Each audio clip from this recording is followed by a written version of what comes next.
Lá em Lucas, capítulo 2, verso 36. Lucas, capítulo 2, verso 36.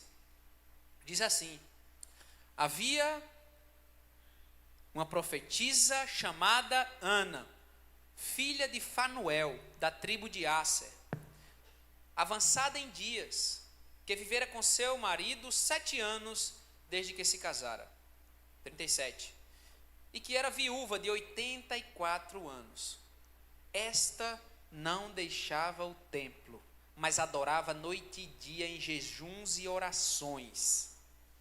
E chegando naquela hora, dava graças a Deus e falava a respeito do menino a todos os que esperavam a redenção de Jerusalém. Amém? Curva a sua cabeça, coloca a mão no seu coração.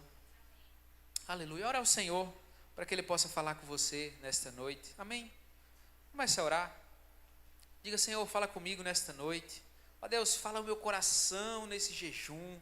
Ó Pai, no nome do Senhor Jesus nós oramos, ó Pai, nesta hora pela Tua palavra, que é viva, que é eficaz, que tem poder, ó Deus, para transformar a nossa vida. Ó Pai, dar-nos, Senhor, um espírito de revelação, corações abertos, ó Pai, ilumina os olhos do nosso coração, para que possamos, ó Deus, enxergar as verdades contidas aqui nesse texto, em nome de Jesus, amém? Diga: eu abro o meu coração, eu abro a minha mente, para receber a palavra de Deus, aleluia. Irmãos, eu gostaria de compartilhar nesse texto aqui, a respeito de uma mulher, me chamou muita atenção. Eu preguei na última imersão, foi sobre Simeão e Ana, mas hoje eu queria focar aqui só em Ana. Quem aqui, talvez você nunca ouviu falar dessa mulher, Ana? Quem é Ana? É uma passagem muito curta dela, mas ela foi uma mulher que deixou um legado, amém?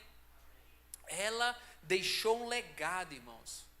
São 3 versículos aqui que fala dela. 3 versículos. Mas nós vemos aqui um legado que ela deixou. Aleluia. E eu queria falar sobre isso, sabe? Sobre como deixar um legado. Como você deixar um legado.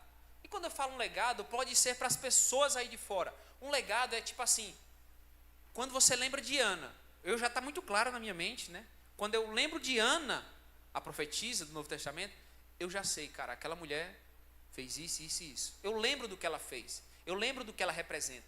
Então, o que você quer deixar para a sua família, principalmente para a sua família? Eu penso muito nisso. O que eu quero que meus filhos pensem de mim? O que eu quero deixar para a minha família? Ali foi uma pessoa, tarará, tarará, tarará. Então, nós precisamos ter essa consciência. E eu queria falar sobre ela, sobre Ana. Então, a Bíblia diz que num belo dia, o templo de Israel, o templo lá de Jerusalém, estava como sempre. Como assim, Luiz?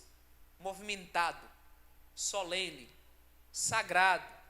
Os sacerdotes iam e vinham, conduzindo ali os rituais, que se repetiam, vinham ali há séculos e séculos, repetindo ali os rituais. Imagine, entra comigo no templo, as moedas caindo no gasofilácio, os animais, fazendo barulho, porque vão ser entregues. Lembra, ainda ali a época, é Novo Testamento, mas está no momento de transição. Então eles viviam ainda na lei. Amém?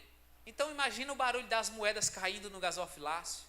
Imagina os animais, o pessoal entrando com rolinha, com pombo, com cabrito, eu berrando, e aquele barulho lá, está lá acontecendo. É um dia como o outro para as pessoas, é um dia como o outro. Mas naquela manhã, meus irmãos, naquela manhã, algo estava para acontecer. O que, Luiz? Algo que passaria desapercebidos por quase todos, não por todos, mas por quase todos, transformaria a eternidade. Ia assim ser desapercebido, quase ninguém ia perceber. Mas teve algumas pessoas que perceberam que aquela manhã não era como uma manhã comum, algo estava para acontecer. E a Bíblia diz que uma mãe, ela entra no templo, uma jovem, né? Eu não sei que idade ela tinha, dizem que naquela época, as jovens, elas se casavam assim que vinha a primeira menstruação, 13, 14 anos. Então tá lá, uma jovem, não sei, talvez 15, 16, tá lá, e ela entra, no meio dos peregrinos, no meio das pessoas, no meio da multidão, um casal simples, e eles atravessam, entra comigo no templo, eles atravessam o átrio, só que tinha um porém, eles não tinham ouro, não tinham pratas, não tinham status, eles tinham apenas uma coisa, diga uma coisa, um menino enrolado nos braços. Eles tinham um menino envolto a panos e uma oferta humilde, uma pombinha, uma rolinha, uma oferta humilde, comum, mas aquele bebê não era comum. E foi então que quando eles entram no templo, um ancião chamado Simeão, ele avista, ele vê o Salvador, o menino Jesus. As pessoas não perceberam, mas ele percebeu. E diz a Bíblia, lá em Lucas 2, verso 29, diz que ele viu o menino, ele pegou o menino nos braços, já era um ancião, um senhor. Imagina, a pele dele enrugada, sabe, o olho meio que turvado, já vencido pelo tempo, mas ele olha, ele percebe, ali está o Salvador. E diz a Bíblia, que ele diz assim: Senhor, olha só, agora Senhor, pode despedir em paz o teu servo, segundo a tua palavra. Verso 30, aí ele diz assim no verso 30, porque os meus olhos já viram a tua salvação. Aleluia! Então imagina, ele está lá, ele pega os meninos no braço, ele levanta e ele fala isso. Só que de repente, diga de repente, quem vem chegando? Ana. E ela avista ele de longe. Então, enquanto todos ao redor não entenderam nada, o que é isso? O que está acontecendo? Para as pessoas, era só mais um dia, eles não compreendiam. Era só mais uma pessoa que se aproximava, sabe? Mas para Ana não, ela chegou exatamente naquela hora e ela viu o menino e ela soube quem era. E foi ali que ela disse, né, o texto que eu falei para você. Ela começou a falar para todos que estavam aguardando o Redentor. Ela começou a dizer: olha, ele chegou, é ele que vai salvar, é ele que vai resgatar, é ele que veio para tirar o pecado do mundo. Em outras palavras, meus irmãos, ela não hesitou, ela começou a falar. Então, ela participou de um grande mover. Ela participou, meus irmãos, da maior presença. Veja, o Senhor, Ele está em todo lugar. Amém? Mas nem todos percebem. Sabia disso? E até no nosso meio mesmo. O Senhor habita dentro de você hoje, filho. Mas muitas vezes você não percebe Ele. Então, o que Ana fez para perceber o Senhor, para deixar esse legado, para nós, né? Então, a primeira coisa que eu queria falar aqui para você, no verso 37, Alessandro, diz a Bíblia que ela cultivava uma vida de oração constante. Diga, ela cultivava uma vida de oração constante. Diz a Bíblia no verso 37, e que era viúva de 84 anos. Esta não deixava o templo, irmãos, mas adorava noite e dias em jejuns e oração. Meus irmãos, Ana, pensa comigo, ela fez da sua vida, meus irmãos, ela fez do templo a sua morada. Ali era a casa dela agora. Ela fez da oração como se fosse a sua respiração. Ela compreendeu que a presença de Deus, a vida de Deus era mais importante, até mesmo mais importante do que comida, porque a Bíblia diz que ela fazia o quê? Jejuns também. Sabe, é como aquele peixe que não tem como um peixe ficar fora d'água. Uma vez que ele experimenta a presença, ele não quer, ele quer estar ali na presença, filho. Então, nós estamos nesse jejum de 40 horas, designados para estar com Ele, teremos o outro na presença. O que eu quero passar aqui para vocês, filho? Nós precisamos cultivar uma vida de oração. Mas não só uma vida de oração no templo, filho. Porque Ana fez do templo a sua morada. Mas hoje o Senhor, você é o templo e você é que é morada de Deus. Ele está aí. Então, hoje você não precisa ir para o templo para viver na presença de Deus, para praticar a presença de Deus, porque o templo é você, filho. Diga, o templo sou eu. E quando eu falo aqui de cultivar uma vida de oração, eu não estou falando de você apenas tirar momentos no seu dia para parar e orar. Não, eu estou falando de você viver 24 horas comungando, conversando, experimentando, praticando a presença de Deus. Você faz isso? Você já experimentou fazer isso? Nesse período de jejum, irmãos, experimentem fazer isso, conversar com o Senhor durante o dia, praticando a presença de Deus. Eu li um livro ontem, meu Deus do céu, meu coração foi assim. Ai, Jesus, meu espírito foi muito, muito avivado e ativado. Praticando a presença de Deus. De um monge. De 1609 ele nasceu. O irmão Lourenço. Tem lá no YouTube, mandei para os irmãos. Um jovem. Um dia ele teve um encontro com Deus. Depois foi servir na guerra como soldado. Sofreu um acidente, voltou. E ele foi tomado por Deus assim. E aí se tornou monge. Um irmão leigo, simples, mas que viveu de fato isso que eu estou falando para vocês, a presença de Deus. E conta-se a história que muitos teólogos, muitas pessoas estudadas, pastores, vinham até ele para conhecer a vida de oração dele, né? E ele fala assim, ele diz assim: pense frequentemente em Deus, de dia e de noite, em seus negócios e até nas suas diversões. Ele está sempre perto de você e com você. Não o deixe sozinho. Uau, meu Deus, quando eu li isso, não deixe Deus sozinho. Ele está aí, filho. Muitas vezes a gente diz, Deus me abandonou. É o contrário. Nós que muitas vezes abandonamos Ele. Ele está aqui, está lá, mas nós o abandonamos. Então, filho, nesse tempo de jejum, Deus está falando com você, começa a cultivar essa vida, essa prática de oração no dia a dia. Agora onde você está, começa a falar com Ele aí onde você está.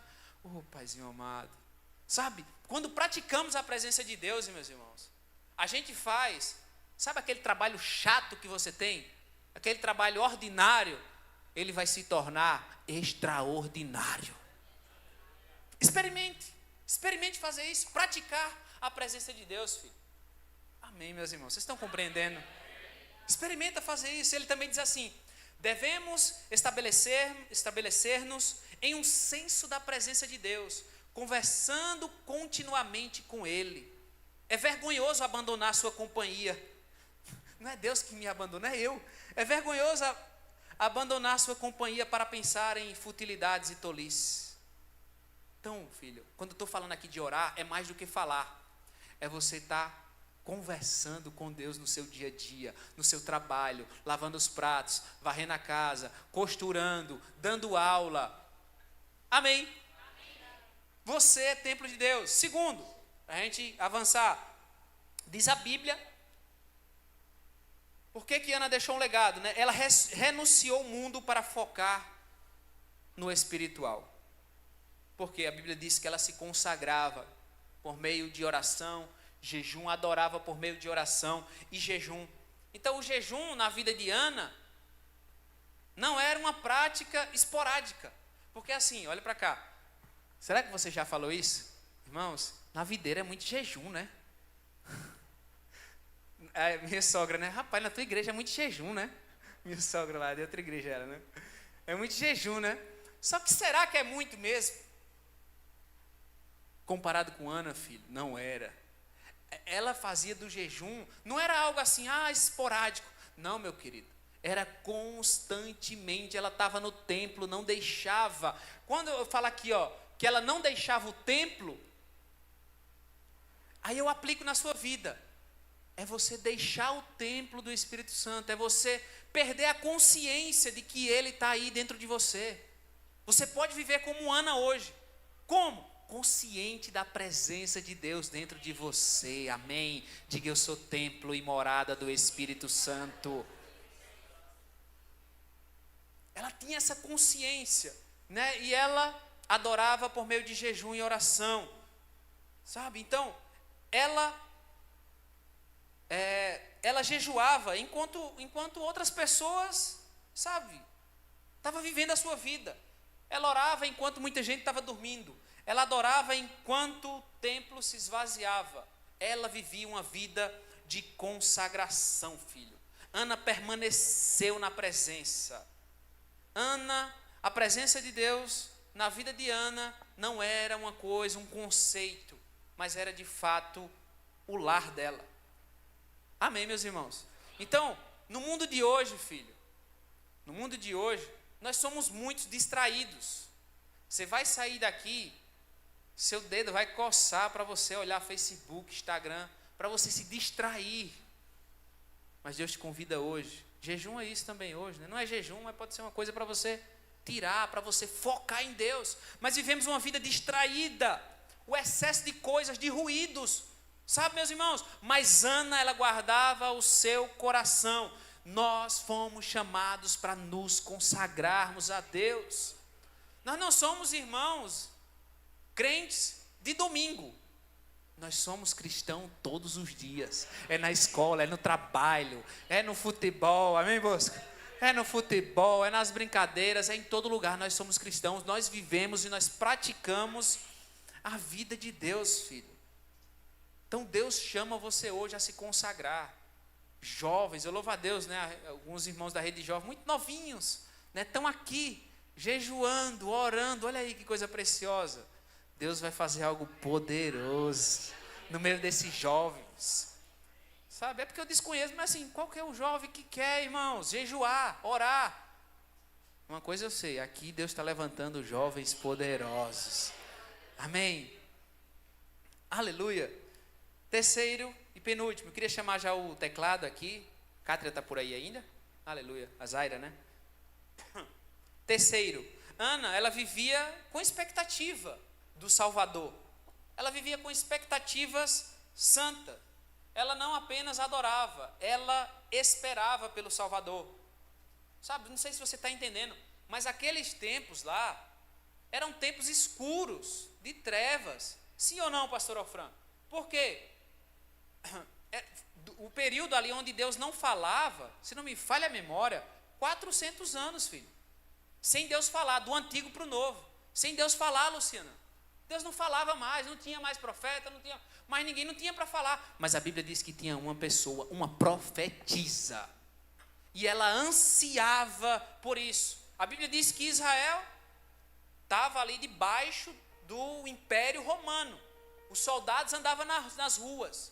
Os impostos eram cobrados altamente. As pessoas viviam com medo. 400 anos. Quem que falava, né? Acho que não vem mais não. Mas Ana estava ali dia e noite, orando, jejuando, esperando o Salvador. Agora preste atenção, não era aquela espera, irmão. Porque preste atenção. Quantos anos ela tinha? 84. Ela, adolescente, casou. Casava na adolescência, né? 15, 16 anos, enfim. Casou 7 anos. Quando ela, depois de 7 anos, o que a Bíblia diz? Que o esposo dela morre. Mas veja, meus irmãos, meu Deus, isso é muito poderoso. Porque Ana não se decepcionou com Deus. Ana não ficou amargurada com Deus. Ana não disse, por que o Senhor fez isso, Senhor? Não é assim que muitas vezes nós fazemos, filhos, diante das dificuldades, diante dos problemas, diante, sabe, das coisas. Mas Ana não, ela perdeu o marido e disse, meu marido agora vai ser o Senhor. Ele é que vai ser o meu Senhor. Ana esperou dia após dia, ano após ano. Sua esperança não esmoreceu, a sua fé não enfraqueceu. Havia uma promessa de que ele viria e ela esperou ansiosamente por esse dia. Sabe, não triste, não angustiada, não decepcionada com Deus, mas ansiava com o coração desejoso de ver o Salvador. Filho, quando o tempo se completou, ela viu, ela observou, ela pegou, ela viu com seus próprios olhos o Salvador, mas esperou um longo tempo. constante. Oh, meus irmãos. Oh, meu Jesus, 84 anos. Filho. Era uma radical livre mesmo, assim como o pastor Alfran, amém, pastor Alfran? Radical livre, cara. Sabe, irmãos, Deus está chamando jovens. Deus está chamando rede de adulto, rede de kids. Deus está chamando vocês, filho, para algo sobrenatural.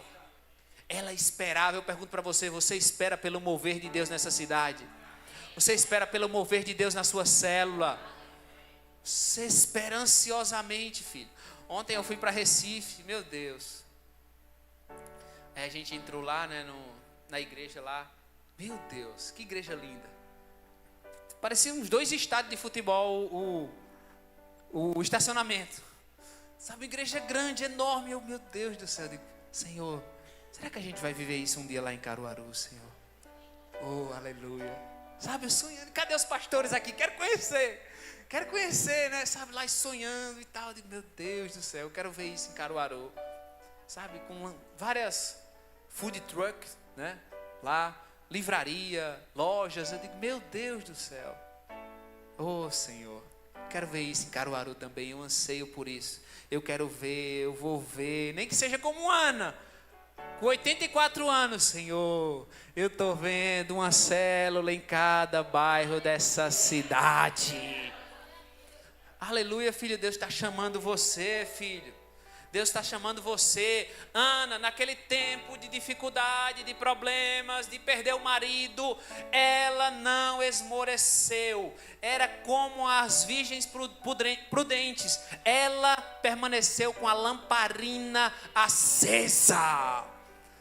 Acesa, meu querido, no período de trevas, não tinha voz de Deus, mas ela permaneceu com a lamparina acesa. Ela guardava o óleo, pronta para o noivo. E quando o noivo chegou, ela percebeu, ela viu. Aleluia. Então você tem expectativa em Deus de coisas santas, de coisas grandes. Aleluia, filho. Nós somos, sabe, aqueles que de fato querem ver o mover de Deus. Sabe, vai começar por você, filho. Sabe, nós estamos fazendo esse jejum aqui. Depois vai ter o próximo. Você vai ver as coisas começarem a pipocar aqui, filho. Sabe, Deus vai fazer grandes coisas no nosso meio. É tempo de avançarmos, de crescermos.